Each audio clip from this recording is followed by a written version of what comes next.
Assalamualaikum warahmatullahi wabarakatuh. Waalaikumsalam Halo warahmatullahi semuanya, wabarakatuh. welcome back to PDH Podcast Darul Hikmah yang diselenggarakan oleh SMIT Yapit. Sebelumnya ini pertama kali Umi aku menjadi host di podcast ini. Jadi kan ada pepatah katanya tak kenal maka tak sayang. Itu benar sih Mi, karena kalau misalnya kita nggak kenal gimana kita mau tahu kan. Jadi semuanya kenalin, aku Andita yang hari ini mewakili buat podcast di Zona Akhwat. Nah, kali ini kita sama narasumber yang keren banget, yang pasti satu yapit seantero dunia udah pada tahu. Masya Allah. Kita sambut ini dia Umi Mariani. Assalamualaikum. Waalaikumsalam. Sebelumnya makasih ya Umi udah Ya, menyempatkan buat ngobrol-ngobrol sama kita-kita semua hari ini. Nah, kali ini nih guys, kita bakal ngebahas tentang yang banyak banget isu yang dibahas buat umur-umur aku gini, Umi. Kita akan bahas tentang generasi kita yaitu Gen Z. Hari ini kita akan bahas tentang dunianya Gen Z. Gimana sih perspektif Umi Mariani dan mungkin para orang yang sudah hidup lebih dulu dari kita tentang generasi kita yang katanya banyak banget isunya Umi, kayak yang agak beda gitu ya dari generasi-generasi sebelumnya. Nih, karena pada dasarnya balik lagi kalau misalnya Gen Z itu adalah anak-anak yang tumbuh udah ada teknologi yang canggih, betul. yang sama sosial media itu udah nggak bisa dipisahin. Pisahkan. Makanya itu pasti ada perbedaan nih sama orang-orang yang udah eh, lebih dulu dari kita. Gen Z itu hidup memang udah nggak bisa banget dipisahin sama namanya teknologi yang ngebantu kita sehari-hari, terus media sosial yang selalu banyak banget isu-isu tuh langsung update, kita langsung tahu yang langsung berhubungan banget sama kita. Nah, menurut Umi ini sebagai generasi sebelum Gen Z, gimana sih pandangan Umi terhadap anak-anak Gen Z sekarang? Ini pertanyaan luar biasa nih Kak, ya Kak Iya. Andita ya. Iya. Jadi kalau tentang Gen Z, Mm-mm. saya sendiri punya anak yang Gen Z itu tinggal satu. Oh, Tinggal satu ya, yang masih kuliah di semester berapa sekarang? Semester 3 ya, semester 3 ya. Nah, kalau bicara tentang Gen Z ya, walaupun kadang-kadang Gen Z ini dianggap sebagai generasi yang apa ya, yang dilabelkan oleh masyarakat kita punya nilai-nilai yang negatif oh gitu. iya. Tapi buat saya gitu ya, sebagai generasi Y, kalau saya maksudnya ya generasi Y gitu, saya melihat justru Gen Z ini adalah bukan sekedar sebagai generasi tantangan, tapi mereka juga sebagai generasi harapan kalau menurut saya gitu ya, masih harapan. Nah, karena kalau cuma kita anggap sebagai tantangan saja, tapi tidak ada harapan gitu, saya khawatir kan nanti yang kita nilai dari Gen Z ini adalah sisi-sisi negatifnya saja. Jadi menurut saya bersyukur gitu ya, buat di punya anak yang masih Gen Z itu justru menjadi tantangan dan harapan gitu. Nyatanya juga ketika kita memandang mereka secara utuh gitu ya, dengan segala kelebihan dan kekurangan yang ada pada mereka, dengan sisi negatif yang mereka miliki dan sisi positif yang luar biasa juga yang mereka miliki, maka tergantung bagaimana cara kita berkomunikasi dengan mereka gitu ya, mengelola mereka gitu ya. Nah, sehingga akhirnya Gen Z ini bisa betul-betul kita ajak untuk bekerja sama memajukan bangsa ini, insya Allah seperti itu. Nah, tadi kan Umi Maria udah ngebahas nih ada tantangan dalam menghadapi Gen Z. Iya, Nah, kan aku kan Gen Z-nya nih. iya, Menurut Umi, iya. tantangannya tuh kayak gimana? Kayak apa sih? Tantangannya ada, tapi harapannya lebih besar kalau saya Oh, gitu ya. Misalkan ya, saya melihat anak-anak SMA IT Yapit lah misalnya ya. Memang banyak tantangan yang kita hadapi ketika menghadapi mereka. Tapi ternyata kalau kita bangun komunikasi dengan baik bersama dengan mereka, mudah kok untuk mendekati mereka. Terus kedua, kita juga munculkan keteladanan kita sebagai generasi yang lebih tua dari mereka. Insya Allah mudah kok untuk mengajak mereka gitu ya. Belum lagi kemudian apa namanya, kebiasaan-kebiasaan ya, kultur yang kita bangun gitu, lingkungan yang baik yang kita bangun yang kita ajak mereka bersama-sama di dalamnya, insya Allah tantangan-tantangan yang kita hadapi menghadapi Gen Z ini menjadi tidak berarti gitu. Berarti menurut Umi ini sebenarnya semua tuh tentang komunikasi ya. Hmm. Communication is a key ya guys. Jadi Hmm. emang untuk membangun bonding dengan seseorang paling utama itu adalah komunikasi. Nah, karena tadi Umi udah bilang kalau misalnya Gen Z itu bisa menjadi harapan. Harapannya justru lebih besar daripada tantangannya ya Umi. Nah, gimana sih menurut Umi apa yang harus diperhatikan oleh Gen Z untuk bersaing di masa depan? Betul ya. Jadi kan di antara sisi negatif ya, Gen Z itu kan di antara sifat yang cukup dominan pada mereka itu pragmatis katanya ya. Oh, Apa-apa pengen cepet terpenuhi, udah terbiasa instan ya. instan ya, makanan juga instan juga, sehingga akhirnya cita-cita yang diharapkan pun kadang-kadang pengen dicapai dengan cara yang instan gitu ya, sisi negatifnya. Tapi sisi positifnya juga luar biasa Gen Z ini ya. Nah, Maka apa tuh, Mi? ya satu hal dan beberapa hal yang harus diperhatikan oleh Gen Z agar mereka sukses itu diantaranya harus punya skill. Nah, Yes, ini ya, ya harus punya skill yang mumpuni. Kemudian seperti orang yang sedang berjalan pada suatu tempat harus punya tujuan yang jelas gitu. Jadi jangan sampai ketika punya cita-cita tapi tujuan kita nggak jelas, jelaskan dulu apa tujuan kita ke depan gitu ya. Kemudian juga harus fokus gitu ya, harus fokus terhadap hasil, juga fokus terhadap proses. Nah, gitu. Jadi proses juga harus kita perhatikan ya, walaupun nanti hasil kan milik Allah gitu ya, tapi fokus kepada proses Harus ada yang harus ikhtiarnya ya, Umi. ikhtiarnya harus jelas. Kemudian Gen Z itu juga harus memiliki di dalam jiwanya itu rasa optimis. Optimis itu kan punya harapan besar gitu ya. Jangan pesimis, karena kalau orang pesimis biasanya ketika dia menghadapi tantangan gitu cepat menjadi Cepet lemah. down. Tapi kalau ya cepet down. Tapi kalau dia punya rasa optimis yang tinggi, ketika ada tantangan ya dihadapi saja gitu ya.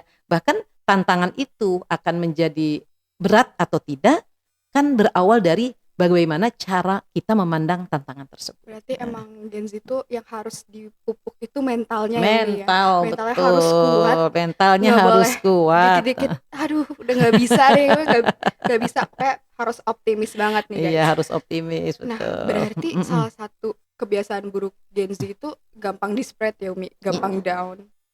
Atau gampang langsung kayak, aduh kayak gue nggak bisa deh kayak Iya. gini. Bahkan saya pernah dengar juga, kenapa sekarang banyak juga perusahaan katanya yang tidak memanfaatkan Oh, Gen Z iya, katanya. Karena tadi di antara salah satu kelemahan Gen Z itu kan itu tadi, ya cepet lemah, cepet merasa putus asa. Nah, padahal itu nggak boleh terjadi gitu ya.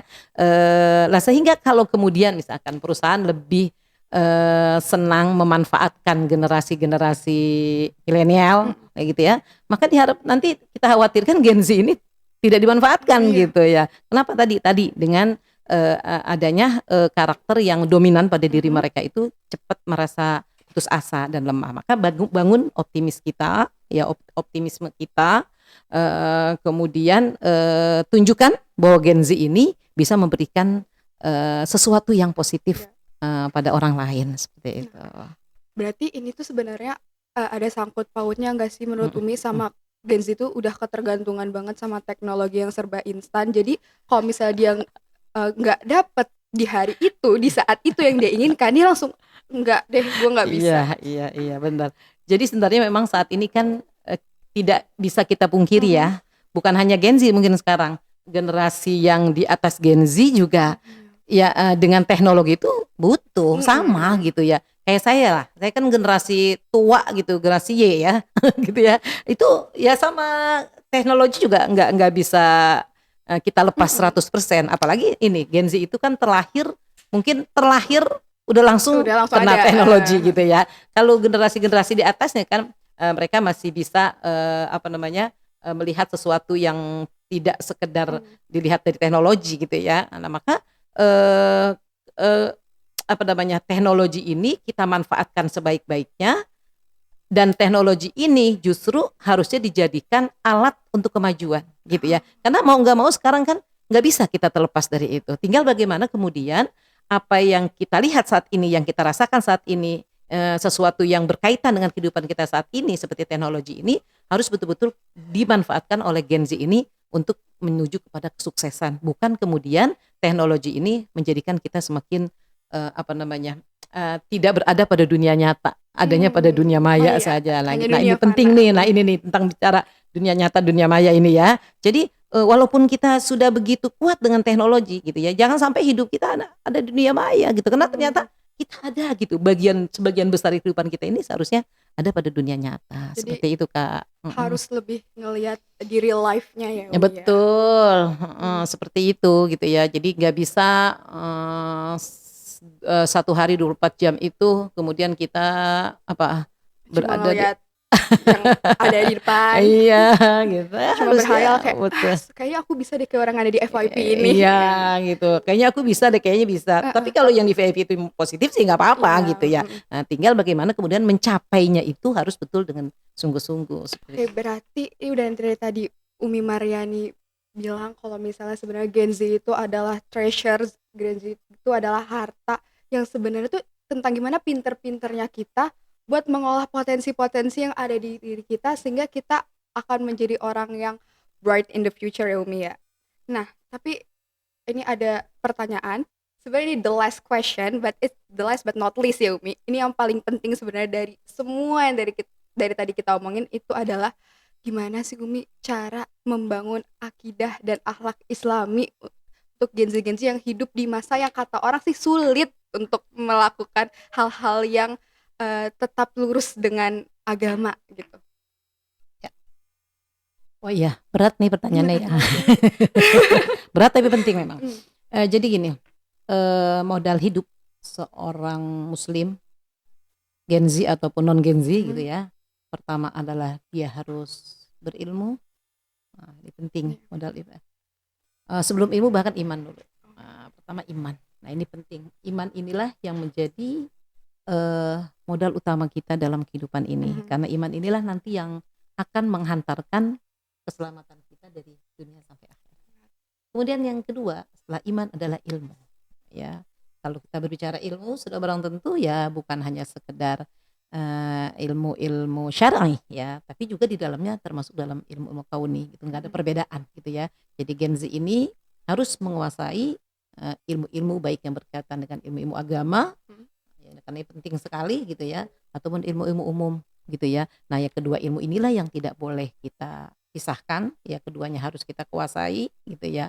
Walaupun nanti sangat mungkin kecenderungannya kepada salah satu, tapi usaha untuk menguasai keduanya adalah menjadi sesuatu yang harus kita lakukan, menjadi sebuah keniscayaan. Kemudian yang ketiga adalah akhlak. Nah, ini ya. Kenapa akhlak itu menjadi penting? Ya, maka ini sesuai dengan slogan Yapit sebenarnya ya. Kalau setahun ini kan kita angkat tuh ya tema proses KBM kita di Yapit itu Zayyin ilmaka bil khuluq gitu kan ya. Zayyin ilmaka bil khuluq. Hiasilah ilmumu dengan akhlak gitu ya. Atau yang dulu juga kalau tahun-tahun lalu kita juga ada tagline yang kita bangun itu apa tuh al adabu qoblal ilm gitu ya. Adab dulu baru ilmu. Nah, kalau kemudian akhlak itu menjadi sesuatu yang sangat penting, maka Gen Z ini pun harus betul-betul memperhatikan sisi akhlak dalam kehidupannya ya. Dari mana mereka mendapatkan akhlak itu? Sudah barang tentu ya, dari belajar, dari melihat keteladanan dan contoh yang mereka dapatkan baik di sekolahnya atau bahkan pun yang paling penting di rumahnya ya, karena bagaimanapun fungsi orang tua ini memiliki peran yang sangat penting di dalam membentuk akhlak anak-anak gitu ya. Jadi dari mulai iman, ilmu, akhlak ini harus menjadi 3 poin yang diberikan kesadaran kepada Gen Z ini yang harus mereka miliki pada saat ini di era di mana gitu ya kehidupan kita itu bukan hanya sekedar kita dikenal dalam ruang lingkup yang sempit, tapi sekarang ini Masya Allah gitu ya kita bisa melihat dunia dengan cara yang begitu cepat, dengan cara yang begitu instan. Nah kemudian kita sebagai Gen Z ya yang yang bersekolah gitu ya di Yapit sebagai sebuah pesantren dengan visi Faqih dan Qurani gitu ya. Bagaimana kemudian Gen Z yang terdidik di sini, yang terbina di sini terus membawa visi misi ini Fakih Qur'ani dengan mengedepankan akhlak yang mulia gitu. Dan betul tadi saya katakan, jadi kita harus melihat keteladanan ya, kesadaran penuh dari Gen Z bahwa akhlak ini menjadi modal utama gitu ya. Apalah artinya ya seseorang itu berilmu, pinter, tapi kemudian dia tidak berakhlak gitu ya. Nah, ini yang harus jadi perhatian kita, dan mungkin anak-anak SMA ITFIT ini harusnya bisa menjadi contoh terbaik ya dalam penerapan akhlak dalam kehidupan di masyarakatnya, insya Allah seperti itu. Berarti ada 3 poin ini. Iya. Ada ilmu, Iman dulu, iya. iman dulu, ilmu sama akhlak. Dan ini emang harus banget buat, nggak boleh ada yang kayak kan ada nih banyak kayak misperception kalau misalnya kan aku udah Islam, aku udah sholat, aku udah beriman nih, berarti aku ya udah dong, aku nggak usah terlalu belajar agama, nggak apa-apa, berarti aku udah bisa baca Quran. Kan banyak misperception kayak gitu. Berarti sebenarnya tuh nggak boleh, Umi. Nggak boleh banget. Nggak boleh guys, banget. Reminder itu udah nggak boleh banget. Ya. Jadi pandangan yang universal terhadap Islam itu harus kita bangun gitu ya.